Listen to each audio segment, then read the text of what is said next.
The question then is whether Maduro has actually neutered Trump's invasion threats or whether he has merely exposed them as bluff stacked upon bluff. And the answer sits in the structure of the incentives. Trump can still escalate. Nothing in international law will physically stop him. But escalation now carries political and economic consequences that were not present until Maduro reframed the crisis. If oil prices rise because the United States destabilizes a major producer, Trump owns that price rise.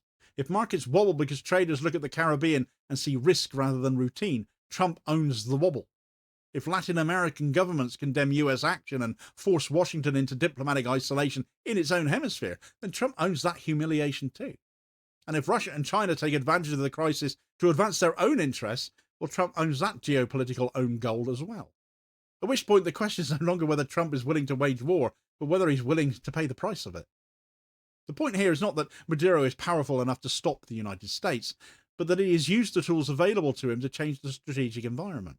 He's taken Trump's justification and turned it into an indictment. He's taken a US military posture and connected it to the oil politics the entire world very well understands. He's forced OPEC to acknowledge that one of its members is under threat in a way that destabilizes the global energy system. And once OPEC is in the frame, Washington is no longer dealing with a single state, but with a collective that can influence the one thing US presidents fear more than diplomatic condemnation, the cost of fuel back home.